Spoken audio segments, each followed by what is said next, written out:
बिस्मिल्लाहिर्रहमानिर्रहीम। ओके बेटा, स्टार्ट करते हैं। लास्ट वीक बेटा हम लोगों ने टॉपिक स्टार्ट किया था वैल्यू एट रिस्क का, वॉर का। उसके अंदर मैंने आप लोगों को 2 से 3 चीजें कैलकुलेट करना सिखाई थी। सबसे पहले हमने डिस्कस किया था कि वॉर और ईएसएफ में क्या फर्क होता है।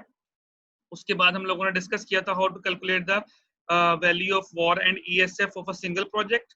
Then we will discuss how to calculate the value of VaR and ESF of a portfolio. तो हमने पोर्टफोलियो की कैलकुलेट करना सीखा था और सिंगल सिक्योरिटी का भी हमने कैलकुलेट करना सीखा था, वॉर और ईएसएफ। और उसके बाद हम लोगों ने रिस्क की कैरेक्टरिस्टिक्स को डिस्कस किया था, जिसके अंदर एक कैरेक्टरिस्टिक्स थी सब एडिटिविटी फंक्शन वाली। तो बेटा यहाँ तक कोई प्रॉब्लम है तो if you want to ask any question you can ask any one of you. अगर कोई बात पूछना चाहते हैं तो आई थिंक सो कि हमने यहाँ तक किया था। और आपका जो एक्सरसाइज थी उसका जो क्वेश्चन नंबर 12-5 था ये हमने सारा सॉल्व कर लिया था, ऐसे ही है? यस सर 5 कर लिया। जी, तो बेटा यहाँ तक कोई प्रॉब्लम, कोई पॉइंट अगर क्लियर ना हुआ हो तो पूछ सकते हैं। No sir. सर वो जो ईएसएफ निकालने का हमने फॉर्मूला ड्रा किया था उसका प्रॉपर है, जिसकी वजह से हम पता चल सके कि ये वैल्यू ये है क्वेश्चन के अंदर। नहीं बेटा, कैलकुलेशन की बात कर रहे हैं या मतलब आंसर की बात कर रहे हैं? सर फॉर्मूले की बात कर रहा हूँ। बेटा फार्मूला सिर्फ यही होता है कि जो पॉइंट है उससे पिछले का डिफरेंस, देन उससे पिछले का difference divide by weight multiply by जो पॉइंट होगा, यही फार्मूला। उसके अलावा कोई फार्मूला नहीं है, कोई स्पेसिफिक उसके लिए कोई ए स्क्वायर प्लस बी स्क्वायर वाला फार्मूला नहीं है। ईएसएफ का मतलब है कि जिस पॉइंट पे आपने निकालना है उस पॉइंट से पीछे जितने पॉइंट्स हैं वो सब की उनकी आपने एवरेज लेनी है, वेटेड एवरेज वाला फार्मूला इस्तेमाल। वो मैंने आपको बता दिया था। जितने परसेंटेज पे आपने निकालना होगा वो बाकी जो परसेंटेज होगी वो आपका वेट बन जाएगा। अगर आपको 95% पे कहेगा तो वेट आपका 5% हो जाएगा, एंड सो ऑन, जो हमने डिस्कस किया था लास्ट टाइम। ठीक हो गया? चलिए फिर स्टार्ट करते हैं। इसके अंदर एक तो छोटे से टॉपिक्स और है इसी चैप्टर के अंदर। इस चैप्टर को हम आज वाइंड अप करेंगे। ओके, अभी आज हम डिस्कस करेंगे कि what does mean by aggregating war. Aggregate war क्या होता है उसका थोड़ा सा मैं आपको बताता हूँ। उसके बाद फिर हम लोग इस चैप्टर को आज वाइंड अप करके नेक्स्ट टॉपिक की तरफ मूव करेंगे।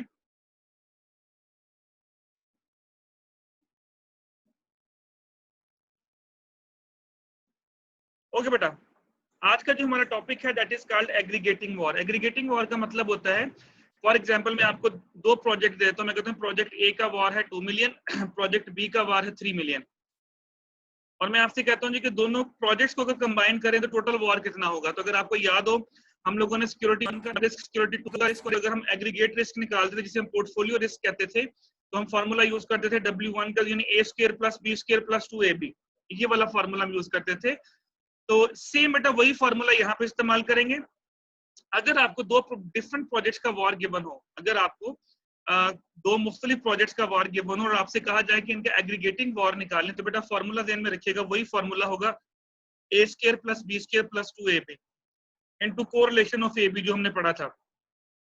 अब ये आपके सामने फार्मूला लिखा भी हुआ है, ये थोड़ा सा मैथमेटिकल कंडीशन में लिखा हुआ है। VaR total is equal to sigma i sigma j. Sigma i का मतलब है प्रोजेक्ट आई, जे का मतलब प्रोजेक्ट जे, और इन दोनों के वॉर को उसने कंबाइन करके यहाँ पे लिखा हुआ है। अच्छा, इस फार्मूले को याद करने की जरूरत नहीं है, बस आप ये ध्यान में रखें कि आपका फार्मूला है A square plus B square plus 2AB। अब आपको छोटी सी मैं एग्जांपल दिखाता हूँ, आप इस एग्जांपल को जरा देखिएगा, आपको आइडिया हो जाएगा कि एग्रीगेटिंग वॉर कैसे कैलकुलेट करते हैं। Suppose that the war calculated for 2 segment of a business is 60 million। एक बिजनेस का वॉर है 60 मिलियन उसने आपको दे दिया, एंड 100 मिलियन, और दूसरे का है 100 मिलियन। यानी एक बिजनेस है उसके 2 सेगमेंट है, उसमें से एक सेगमेंट का वॉर 60 मिलियन है और दूसरे सेगमेंट का वॉर जो है वो 100 मिलियन है। The correlation between the losses is estimated 0.4। Correlation बेटा जो हम लोगों ने पहले भी पढ़ा हुआ है, दैट इज 0.4। यानी इन 2 प्रोजेक्ट के दरमियान जो कोरिलेशन है दैट इज 0.4, वो 0.4 है।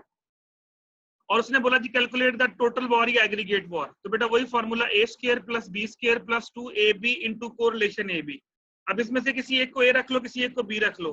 चलो सपोज करते हैं, मैं कहता हूँ जी 60 आपका A है, तो 60 square plus B square 100 square plus 2 into 60 into 100 into correlation AB। जो 0.4 उसने आपको गिवन किया वो 0.4 आपने यहाँ पे लिखा और इसका आपने अंडर रूट ले लेना है, और जो आंसर निकलेगा that answer is aggregating war. देखिए प्रोजेक्ट A दे रहा था 60 मिलियन का वॉर, प्रोजेक्ट बी दे रहा था 100 मिलियन का। अगर हम इन दोनों को कंबाइन करते तो वो बनना चाहिए था 160 मिलियन। अगर आप 2 प्रोजेक्ट्स को कंबाइन करें, जिस तरह मैंने लास्ट टाइम भी बताया था वो जो सब एडिटिविटी वाली कंडीशन मैंने आपको बताई थी कि दो प्रोजेक्ट्स हैं, हमें 160 बनना चाहिए, लेकिन जब हम दो प्रोजेक्ट्स को कंबाइन करते हैं तो हमने ये पढ़ा था कि उसका रिस्क रिड्यूस होना चाहिए। देखिए रिड्यूस हो रहा है, वैसे बनना चाहिए था 100 प्लस 60 160, लेकिन आंसर कितना है देखें जरा 135.6। 135। बिल्कुल, इसका मतलब ये हुआ कि आपका जो एग्रीगेटिंग वॉर है वो डिक्रीज कर गया। तो यही बेटा लॉजिक हमने पढ़ी थी कि जब भी आप मुख्तलिफ सिक्योरिटीज को या मुख्तलिफ प्रोजेक्ट्स को कंबाइन करेंगे, जब आप मुख्तलिफ पोर्टफोलियोज बनाएंगे, तो जो पोर्टफोलियोज होता है उसका रिस्क हमेशा कम होता है as compare to single one. इसी तरह जब दो प्रोजेक्ट्स को आपने कंबाइन किया तो उनका जो एग्रीगेट वॉर है वो रिड्यूस हो जाएगा as compare to single one. This is the formula ध्यान में रखिएगा कि एग्रीगेटिंग वॉर कैसे निकालते हैं। a square plus b square plus 2ab into correlation ab। जी समझ आ गई बेटा? Anyone any confusion? Yes sir, समझ आ गई। ओके, सिंपल वन बेटा, इसको ध्यान में रखिएगा। जी जी ओके। अब इसके बाद एक छोटा सा टॉपिक और है, वो डिस्कस करते हैं और उसके बाद फिर मैं आपको कुछ न्यूमेरिकल जिसके छोटे छोटे करवाता हूँ एक दो, उसके बाद फिर हमारा ये टॉपिक जो है ये चैप्टर वाइंड अप हो जाएगा। ओके, अगर बेटा वो आपको गिवन करता है, फॉर एग्जांपल जिस तरह हम लोगों ने, अगर आप लोगों को याद हो तो हम पीछे पढ़ के आए थे वोल्टिलिटी का चैप्टर। हम कहते थे अगर आपको 1 डे की वोल्टिलिटी गिवन हो और मैं आपसे कहूं जी कि इसकी 10 दिन की वोल्टिलिटी निकालें, तो क्या करते थे? एक दिन की वोल्टिलिटी को मल्टीप्लाई कर देते थे t अंडर रूट से। 10 दिन की होती थी तो 10 अंडर रूट, 20 दिन की निकालनी होती थी तो 20 अंडर रूट कर देते थे। और अगर मैं आपसे कहूं जी कि नॉर्मली डिस्ट्रीब्यूटेड है 90% पे, 99% पे, 95% पे, तो क्या करते थे? 90% की वैल्यू, 95% की वैल्यू या 99% की वैल्यू से आप उसको मल्टीप्लाई कर देते थे। सेम बेटा प्रोसीजर वॉर में भी ऐसे ही करना है। तो बेसिकली यहाँ पे यही असम्पशन है कि अगर आपको 1 डे वॉर गिवन हो और आपसे कहा जाए कि 20 डे वॉर निकालो, 30 डे वॉर निकालो, 40 डे वॉर निकालो प्लान नॉर्मल डिस्ट्रीब्यूशन के ऊपर, तो बेटा सेम प्रोसीजर वही है। एक दिन का वॉर गिवन होगा, आपने उसको मल्टीप्लाई कर लेना उसकी नॉर्मल डिस्ट्रीब्यूशन से, एक दिन का वॉर निकल आएगा। उसके बाद फिर वो कहे 100 दिन का वॉर निकालो तो multiply by T under root, multiply by T under root, multiply by T under root. Simple, आपने उसको टी अंडर रूट से मल्टीप्लाई करना है। दिस इज द फॉर्मूला जो नीचे लिखा हुआ है। VaR is equal to, this is standard deviation, this is 1 day volatility, n-1 into x का मतलब होता है ये पूरी जो लिखा ना n-1 into x, इससे कंफ्यूज नहीं होना, इट्स अ नॉर्मल डिस्ट्रीब्यूशन। अगर वो कहेगा 99% पे तो n-1 into x की जगह पे आपने सिर्फ 99% लिख देना और कुछ नहीं लिखना। n-1 into x ये बेटा मैथमेटिकल आपकी समझ लें कि एक सिंबल है जो नॉर्मल डिस्ट्रीब्यूशन को जो है वो शो करती है। तो इस वजह से आपने कंफ्यूज नहीं होना कि n-1 पावर में कहां से आ गया। n-1 into x, x की जगह अगर वो कहेगा 90% तो यहाँ पे 90% लिख दें, अगर वो बोले 99% तो आपने इसको 99% लिख देना। तो फॉर्मूला ध्यान में रखें, एक दिन की वोल्टिलिटी या वॉर गिवन होगा और उसको नॉर्मल डिस्ट्रीब्यूशन से मल्टीप्लाई करना है। अब नॉर्मल डिस्ट्रीब्यूशन मैंने आपको तीन तो मैंने करवाई हुई थी, 90%, 99% और 95%, ये मैंने वैल्यूज भी लिख दी हैं। 90% पे वैल्यू होती है 1.645, 95% पे वैल्यू होती है 1.96 और 99% पे वैल्यू होती है 2.576। तीन वैल्यूज आपने याद कर लेनी है। ये आपको अगर फॉर एग्जांपल इन वैल्यूज के ऊपर अगर आपको पेपर में कैलकुलेशंस करने के लिए आती हैं तो ये वैल्यूज मैं गिवन नहीं करूंगा, ये आपको याद करनी पड़ेगी। हाँ, अगर मैं कहता हूँ जी 97 पे निकालो, 80 पे निकालो, 85 पे निकालो, 97.5 पे निकालो, उसकी फिर वैल्यू गिवन होगी आपको, क्योंकि वो वैल्यूज आपको, वो एक टेबल होता है, जी टेबल होता है, तो डेफिनेटली जी टेबल आप सारे का सारा जुबानी याद नहीं कर सकते, लेकिन ये तीन वो कॉमन वैल्यूज हैं जो बहुत ज्यादा यूज होती हैं। दैट्स वाई आप लोगों को ये तीन वैल्यूज लाजमी याद होनी चाहिए। तो फॉर्मूला बेटा सिंपल है कि एक दिन का गिवन होगा, अगर वो 10 दिन का कहेगा तो अब देखिए फॉर एग्जांपल, अब देखिए लास्ट लाइन देखिए, T day VaR equals to T under root times the 1 day VaR. आपने इस तरह से एक दिन का वॉर निकाल लेना, ये जो फॉर्मूला नीचे लिखा हुआ है। और अगर वो कहेगा जी इसके बाद जो भी आंसर निकले, वो कहेगा जी इसके बाद आप वॉर निकालो 40 दिन का, तो बेटा just multiply by T under root कर देना आपने। तो इसी से कंटिन्यू करते हैं, यहीं पे आपके सामने ये लिखा हुआ है, मैं यहीं से आपके सामने एक्सरसाइज के ऊपर जाता हूँ और क्वेश्चन नंबर 12-6 देखिएगा। इस क्वेश्चन को हम अभी सॉल्व करते हैं। Suppose that the change in the value of a portfolio over 1 day time period is normal with mean 0 and standard deviation of 2 million। उसने बेटा आपको standard deviation 2 million दे दिया। तो standard deviation किसको बोलते हैं? वो जो मैंने आपको सिंबल बताई थी वहां पे जो लिखी हुई थी, standard deviation volatility को बोलते हैं। तो volatility is 2 million। उसने बोला what is 1 day war 97.5% पे, what is 5 day war 97.5% पे, and what is 5 day war 99% पे। यानी उसने 97.5% पे एक दिन का वॉर भी मांगा है, 5 दिन का वॉर भी मांगा है और 99% पे उसने 5 दिन का वॉर भी मांगा है आपसे। हम स्टार्ट करते हैं क्योंकि 97.5 की वैल्यू हमारे पास नहीं है, तो मैं आपका क्वेश्चन थोड़ा सा मैं चेंज कर रहा हूँ। जो हमारा ए पार्ट है उसमें उसने 97.5 लिखा है, तो हम इसको 95% कर लेते हैं, ठीक है। बाकी वैल्यू फिर हम आपको बता दी जाएंगी। तो ये समझ लें कि हमने ए पार्ट 95, बी पार्ट 95 और सी पार्ट 99 पे करेंगे। अब आपने इसको सॉल्व कैसे करना है, मैं आपको सामने यहाँ पे इसको आपके यहाँ पे करके देता हूँ। ओके बेटा, अब इसका सोल्यूशन क्या होगा, हमने सबसे पहले वार निकालना है 1 डे का। ए पार्ट सॉल्व कर रहा हूँ, 1 डे इक्वल टू, जी बेटा फार्मूला था volatility multiply by normal distribution. Okay, यहाँ पे वोल्टिलिटी उसने दी है 2 मिलियन मल्टीप्लाई बाय, मैं यहाँ पे इंग्लिश में लिख रहा हूँ क्योंकि अब वो सिंबल यहाँ लिखी नहीं जा सकती, इसलिए मैं यहाँ पे इंग्लिश में लिख रहा हूँ।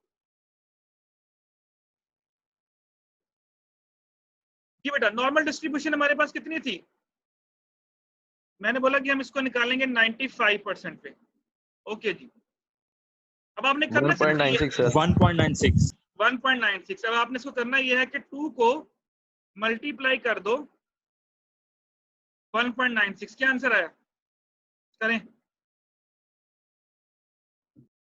3.92 3.92। ये बेटा आपके पास एक दिन का वार हो गया, पार्ट ए सॉल्व हो गया, ठीक है।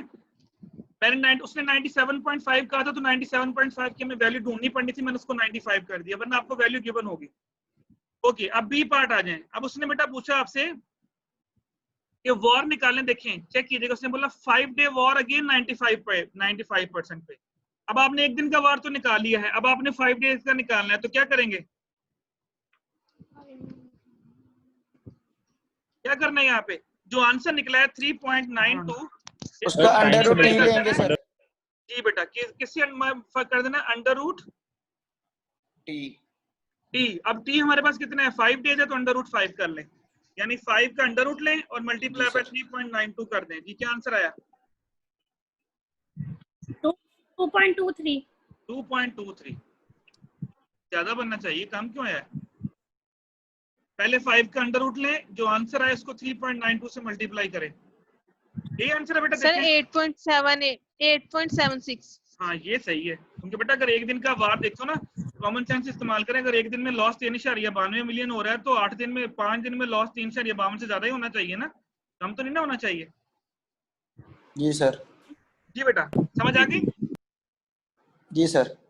ओके। अब आगे देखिए सी पार्ट, उसने बोला 5 डे वॉर निकालो 99% पे, 5 डे वॉर निकालो 99% पे। अब आपने यहाँ पे 3.92 को 5 से मल्टीप्लाई, उस पे क्या मतलब 5 से मल्टीप्लाई नहीं कर देना दोबारा बेटा, 5 डे निकालने के लिए आपके पास 1 डे का होना चाहिए। अब देखिए यहाँ पे प्रोबेबिलिटी चेंज हो गई है, पहले थी 95%, अब कितनी हो गई है, अब हो गई है 99%। 2.5 जी बेटा, अब आपको यहाँ पहले करना क्या पड़ेगा, पहले आप वार निकालोगे 1 डे का, 1 से, हालांकि उसने कहा नहीं, लेकिन आपकी मजबूरी है निकालना, एक दिन का निकलेगा तो 5 दिन का निकलेगा, तो क्या करेंगे 2 मल्टीप्लाई बाय, क्या था बेटा 99% पे 2.576 है बेटा 99 पे, आई थिंक सो। यस जी सर। जी 5.15 सर 5.152। ओके 5.15 आ गया। अब आपने 5 दिन का निकालना है बेटा वॉर, उसने पूछा आपसे, उसका under root 5।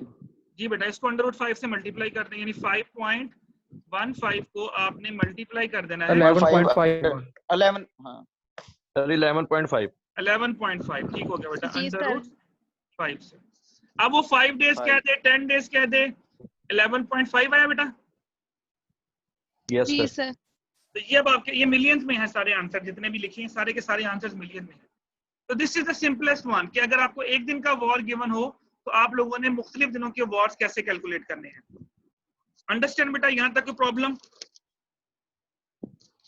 No no sir. Sir confusion बेटा यहाँ तक? नो सर चले मैं एक छोटा सा क्वेश्चन लिखने लगा हूं अभी आपके सामने, आप लोगों ने इसको अभी सॉल्व करके मुझे आंसर बताने हैं, सभी लोग करेंगे। फिर मैं आपको एक छोटा सा फॉर्मूला और देना है, इसके बाद इसको खत्म करें। स्टैंडर्ड डेविएशन आपके पास है 5 मिलियन, वॉर निकालने, सर वो आवाज नहीं ठीक आ रही आपकी। चलिए आप ये क्वेश्चन लिखें बेटा ये क्वेश्चन लिखिए, क्वेश्चन आपने सॉल्व करना है अभी। 10 डेज निकालना है वॉर आपने।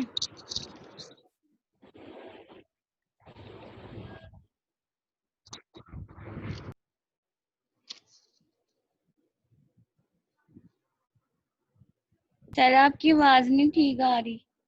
मैं बोल ही नहीं रहा बेटा अभी। नहीं, पहले डिस्कनेक्ट हो रहा था नेट।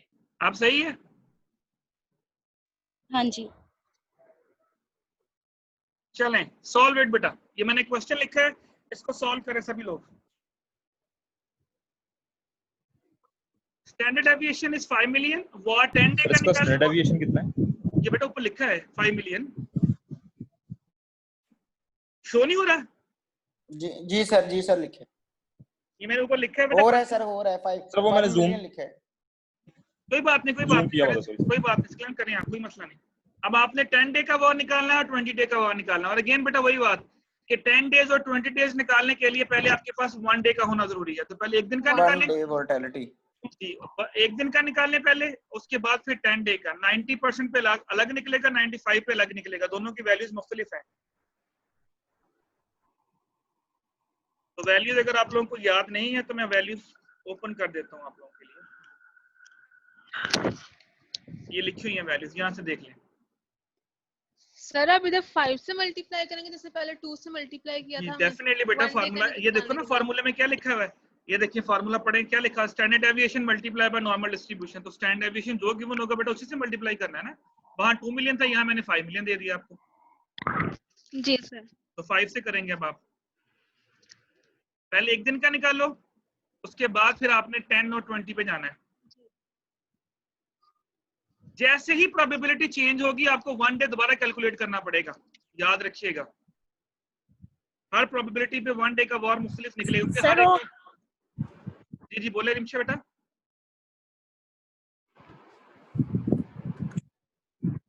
सर 5 पे एक दिन का आया 8.225। एक दिन का 1 डे का सर आया ये 8.22। जी सर 1 डे पे। और 8.225। 26.009। 26.009 ओके। सर फर्स्ट आया 26.02 और सेकंड आया 43.82 और सेकंड आया 37.78। टोटल बेटा 20 डेज का। अब ये बेटा सेकंड पे आंसर पे थोड़ी कंफ्यूजन आ गई, एक ने 46 बोला, एक ने 37 बोला। चेक करें किसका ठीक है। सर 37.78। 37.78। अब ये देख लें ये सही है या गलत। ये दोनों मिलियंस में है बेटा। जी सर। सेकंड आंसर चेक करें, इसमें थोड़ी कंफ्यूजन है, दो लोगों ने मुख्तलिफ 43.82 आ आंसर रहा है। जी 43.82 आ रहा है सर। 33.82 आ रहा है। 43 पॉइंट सर। 43.82 आ रहा है। 43 देखें आप। अच्छा निमिषा बेटा आप भी चेक करो एक दफा। चेक कर लें, सब चेक कर लें बेटा। अब 90 याद रखिएगा 95 डेज पे 43.82 है। 95 डेज की 95 डेज की सर 43.82 है।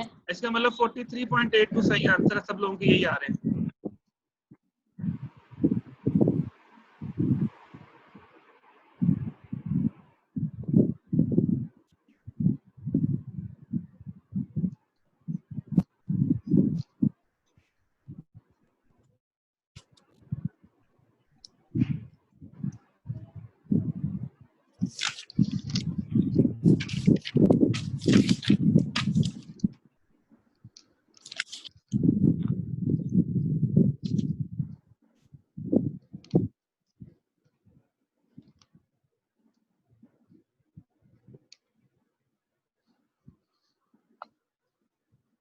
ये सॉल्व करें जो मैं लिख रहा हूं। तो ये कोरिलेशन वाला है। जी बेटा ये देखिए मैंने क्या लिखा है, आप एंड पे क्वेश्चन पढ़ें पूरा। ये मैं इसलिए लिख रहा हूँ कि आपको इस तरह से आ सकते हैं छोटे छोटे क्वेश्चन पेपर में। तो लिखने का मकसद ये है कि आप लोगों को थोड़ी सी एग्रीगेट practice वार हो जाए। जी VaR of project A is 40 million and B is 120 million. Correlation is 0.6। Calculate aggregate VaR. जब एग्रीगेट का वर्ड आ गया इसका मतलब है कि आपने कंबाइंड वॉर निकालना है। निकालें वही A square plus B square plus 2ab into correlation ab वाला फॉर्मूला लगाएं, अंडर रूट वाला। मैं आपके आगे फार्मूला ओपन कर देता हूँ। चलिए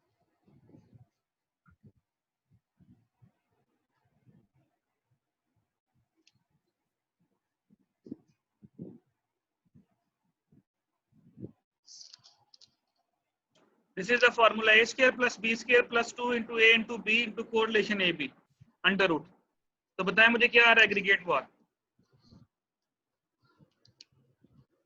ए का 40 मिलियन है, बी का 120 मिलियन है।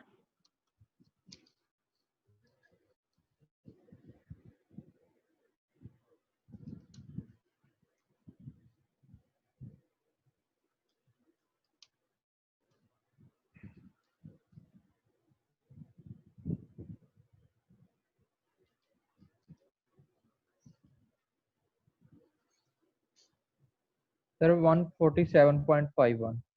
147.5। चलें देखिए बाकी लोग भी करें। ये है 147.5।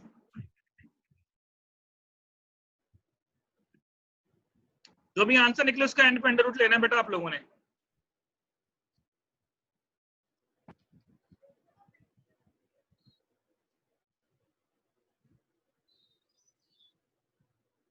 सर ठीक है, ये है 147.51। ओके बेटा 147.51 ठीक हो गया। इट मीन दैट कि बेटा ये दो टॉपिक्स हमारे कंप्लीट हो गए। एक लास्ट फार्मूला बेटा, और उस फार्मूले के बाद फिर ये चैप्टर जो है हमारा कंप्लीट हो जाएगा वॉर के नाम से। It's very important chapter, chapter number 12 जो हम लोगों ने स्टार्ट किया हुआ था। इसमें जितने भी मैंने आपको टॉपिक्स करवाए उनकी प्रैक्टिस लाजमी कीजिएगा। एक्सरसाइज के क्वेश्चन भी आप लोगों ने करने हैं। वो लास्ट फार्मूला क्या है, वो लास्ट फार्मूला देख लें बेटा, and that formula is called independence assumption in war calculation. इसको बेटा बोलते हैं कि impact of auto correlation in the war. Auto correlation का वॉर के अंदर क्या इम्पैक्ट पड़ता है। ऑटो कोरिलेशन बेटा क्या होती है, पहले इसको थोड़ा सा एक्सप्लेन कर देता हूँ, उसके बाद छोटा सा फॉर्मूला लिखा T+2 T-2 T-3। मैं एक्सप्लेन करता हूँ फॉर्मूला क्या है। बेटा वॉर के अंदर ये असम्पशन है कि वॉर कहता है कि जिस दिन आपकी जो प्राइस होती है वो प्रीवियस प्राइस के ऊपर डिपेंड नहीं करती। There is no correlation between two prices. For example अगर आज क्या दिन है, आज है सैटरडे, आज जो प्राइस होगी सिक्योरिटी की वो फ्राइडे के ऊपर डिपेंड नहीं कर रही होगी। फ्राइडे वाली प्राइस थर्सडे के ऊपर डिपेंड नहीं कर रही होगी। थर्सडे वाली प्राइस वेडनेसडे के ऊपर डिपेंड नहीं कर रही होगी। यानी independence assumption in war, war ये अज्यूम करता है कि आपकी जो हर प्राइस होती है वो हर प्राइस जो है वो इंडिपेंडेंट प्राइस है, वो किसी प्रीवियस प्राइस के ऊपर डिपेंड नहीं कर रही। अब हालांकि ऐसा होता नहीं है। अगर आप इन एक्चुअल देखें तो आपको पता होता है बेटा कि जो कल की प्राइस है वो जब अगले दिन प्राइस जाती है तो कल वाली प्राइस उसके ऊपर इंपैक्ट डाल रही होती है। हर प्राइस की, जिस तरह हम लोगों ने, अगर आपको याद हो तो हम लोगों ने फॉरकास्टिंग टेक्निक्स पढ़ी थी, तो मैंने आपको लोगों को एक फॉरकास्टिंग टेक्निक पढ़ाई थी, मोस्ट रिसेंट मेथड। उसमें हम क्या करते थे, प्रीवियस प्राइस की बेस को अगली प्राइस की हम असम्पशन बना लेते थे। किया था ना ये मेथड कि जो लास्ट प्राइस होती थी वो अगले दिन की हमारी सर इसमें जी बोले करंट प्राइस होती थी सर, इसमें करंट प्राइस वाली जी वही मैं कह रहा हूँ, उसमें करंट प्राइस बनती थी। लेकिन वॉर ये कहता है कि जी सर, जो प्राइस जिस दिन की प्राइस है वो किसी प्रीवियस प्राइस के ऊपर डिपेंड नहीं करती। This concept is called independence assumption in war. कि वॉर ये कहता है कि हर जो प्राइस होगी वो इंडिपेंडेंट है। यानी आज जो प्राइस है इसका पिछली प्राइस से कोई ताल्लुक नहीं है। कल जो प्राइस होगी उसका पिछली प्राइस से कोई ताल्लुक नहीं होगा। परसों जो प्राइस होगी उसका पिछली प्राइस से कोई ताल्लुक नहीं होगा। उसके लिए फिर वो वॉर कैसे कैलकुलेट करता है, उसके लिए उसने ये फार्मूला आपके सामने लिखा हुआ है। इस फार्मूले को मैं आपको बुक में दिखाता हूँ, वो आपको ज्यादा अंडरस्टैंड होगा। ये फार्मूला आपने याद कर, इट्स वेरी सिंपल फार्मूला, इसको आप लोगों ने सिर्फ कंफ्यूज नहीं करना। मैं आपको थोड़ा सा इसका आइडिया दे देता हूँ।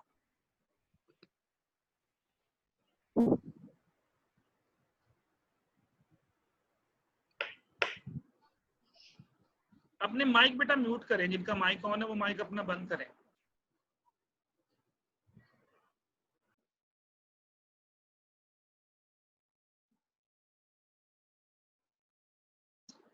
ओके बेटा, this is the formula. Standard deviation देखिए बाय लिखा बेटा, standard deviation into t plus 2 into t minus 1, 2 into t minus 2, 2 into t minus 3, t minus 4, t minus 5।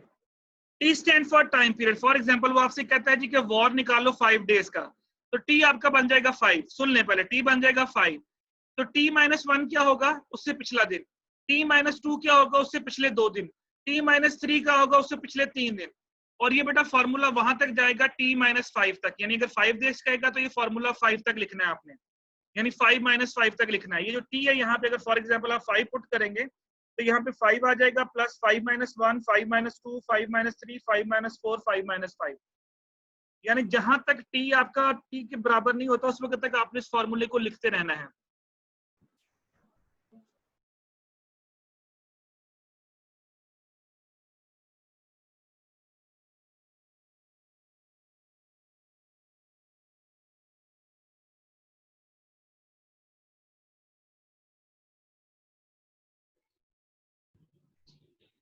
Sir आपकी आवाज नहीं आ रही।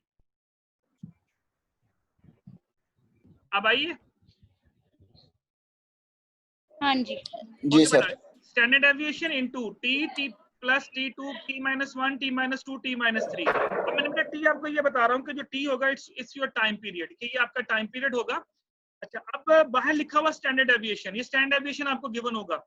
उसके बाद बेटा ये जो लिखा P square, P cube, P4, P5, ये जो पी लिखा हुआ है this is called auto correlation. जिस तरह अभी मैंने आप लोगों को बोला था the correlation between to project is 0.6।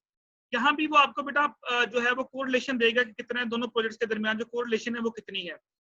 अब आपको दो चीजें गिवन होंगी, एक आपको ये तीन चीजें गिवन होंगी। एक आपको ये स्टैंडर्ड डेविएशन गिवन होगा, एक आपको टाइम पीरियड गिवन होगा और एक आपको कोरिलेशन गिवन होगा। अब ये फार्मूला वहां तक लिखना है जितना आपको टाइम पीरियड गिवन होगा। फॉर एग्जांपल वो कहता है टाइम इज 3 डेज, तो आपका फार्मूला बनेगा T3 3 माइनस 1 3 माइनस 2 3 माइनस 3। अब देखेंगे P, जहां पे 1 है तो P की पावर 1, जहां पे 2 आएगा P की पावर 2, जहां पे 3 होगा P की पावर 3, अगर 4 होगा तो P की पावर 4 हो जाएगी, अगर 5 होगा तो P की पावर 5 हो जाएगी। तो दिस इज द फार्मूला। तो फार्मूला पहले अंडरस्टैंड कर लें, उसके बाद सिर्फ आपने देखना ये है कि T कितने दिन गिवन है जिसका हमने वॉर निकालना है, और आपके पास स्टैंडर्ड डेविएशन कितना गिवन है, वहां तक आपने फार्मूला लिख के उसके बाद आपने उसको कैलकुलेट कर लेना है। अब ये फार्मूला आपके सामने लिखा हुआ है। अब मैं आपके सामने वापस आता हूं उस एग्जांपल के ऊपर जो हम लोग अभी देख रहे थे। Okay, this is the example. अब उसने बोला कि सपोज दैट कि जो पोर्टफोलियो वैल्यू 3 मिलियन है, आपका स्टैंडर्ड डेविएशन जो है पोर्टफोलियो का वो 3 मिलियन है, ये जो बाहर लिखा हुआ था 3, and the first order auto correlation is 0.1, और आपका जो ऑटो कोरिलेशन है बेटा वो 0.1 है। अच्छा, करना क्या है, उसने बोला कि calculate the portfolio value over 5 days. तो आपने बेटा 5 दिन का जो है वो पोर्टफोलियो की वैल्यू कैलकुलेट करनी है। अब यहाँ पे देखिए 3 मिलियन आपके पास क्या है, स्टैंडर्ड डेविएशन है, टी आपके पास कितना आ गया 5 डेज, और कोरिलेशन कितना है 0.1।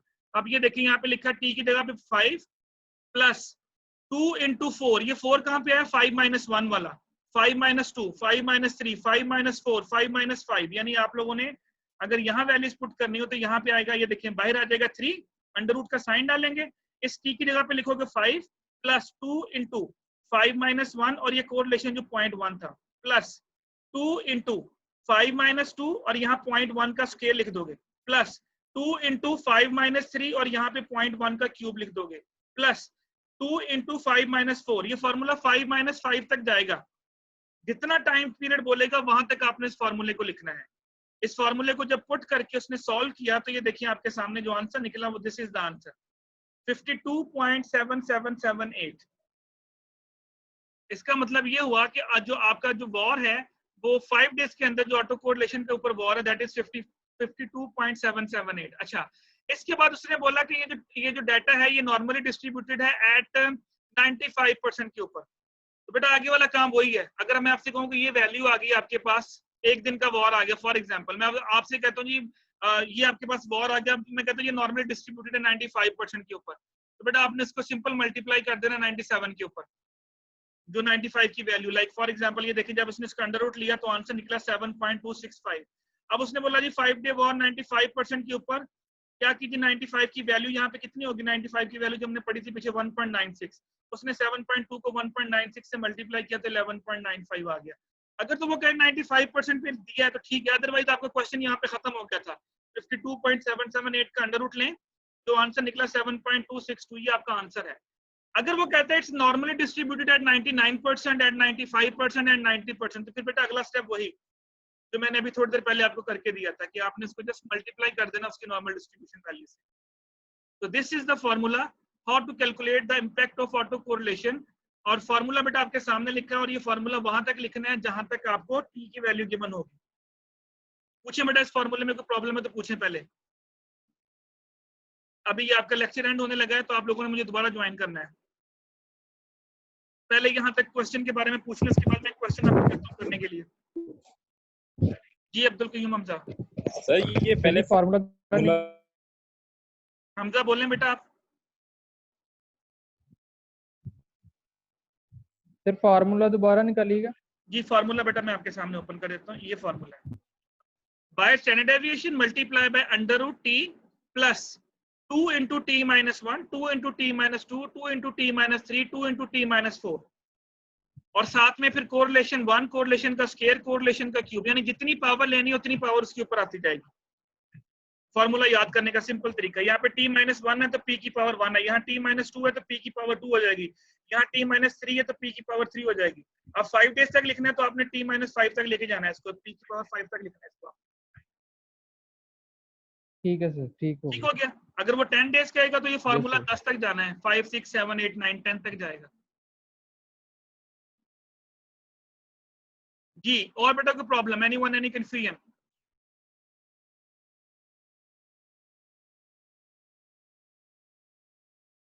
अभी बेटा ये मैं क्वेश्चन आपको करने को दूंगा, यहाँ पे भी लिख के दूंगा क्वेश्चन आपको, कितने दिन का आपने वॉर निकालना है। फॉर्मूला आपके सामने लिखा होगा, डाटा मैं आपको अभी प्रोवाइड करूंगा, और उसके बाद ये चैप्टर जो है हमारा वॉर वाला ये कंप्लीट हो जाएगा, चैप्टर नंबर 12। इस चैप्टर के अंदर जो जो आप लोगों को प्रॉब्लम होगी बेटा, आप लोगों ने नेक्स्ट क्लास के अंदर वो सारे के सारे क्वेश्चंस करके आने हैं। जो आप लोगों को प्रॉब्लम होगी वो आप लोगों ने मेरे से डिस्कस करनी है। तो चैप्टर नंबर 10 हमने किया था वोल्टिलिटी का, चैप्टर नंबर 12 हमने किया वॉर और ईएसएफ के ऊपर जो न्यूमेरिकल चैप्टर थे। इसके बाद जो अगला चैप्टर हम शुरू करेंगे नेक्स्ट क्लास के अंदर वो होगा आपका ऑपरेशनल रिस्क के ऊपर, वो थोड़ा सा थ्योरेटिकल प्लस थोड़ा सा न्यूमेरिकल, उसमें न्यूमेरिक्स कम है। उसके बाद जो एक चैप्टर मैंने आपको मेन पढ़ाना है दैट इज रे रॉक, वो बेटा उसमें काफी न्यूमेरिकल आएंगे, उसमें वो भी आसान से न्यूमेरिकल है लेकिन वो भी इन्हीं से रिलेटेड होगा जो हम लोग चैप्टर अभी पढ़ रहे हैं। तो फिलहाल आप लोग मुझे दोबारा ज्वाइन करें, उसके बाद फिर मैं जो है क्लास दोबारा स्टार्ट करता हूँ। बल्कि आप डाटा उतनी देर तक नोट कर लें, अभी हमारे पास टाइम है, मैं आपको डाटा लिखवाता हूँ, आप इस डाटे को लिखें, नोट कर लें उतनी देर, उसके बाद फिर आप मुझे ज्वाइन कीजिएगा और उस पर इस क्वेश्चन को सॉल्व करते हैं। ओके, स्टैंडर्ड डेविएशन मैं आपको दे रहा हूँ।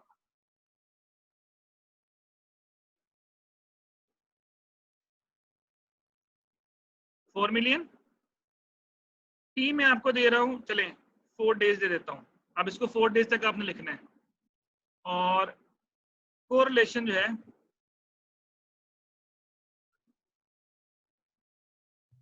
that is 0.2. okay, this is the data.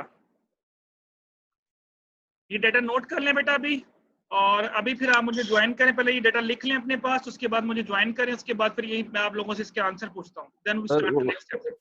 Sir शुरू में स्टैंडर्ड डेरिवेशन का स्केल लेना है बेटा, ये फार्मूला आपके सामने लिखा हुआ है, ये देखो कहाँ पे स्केल लिखा है।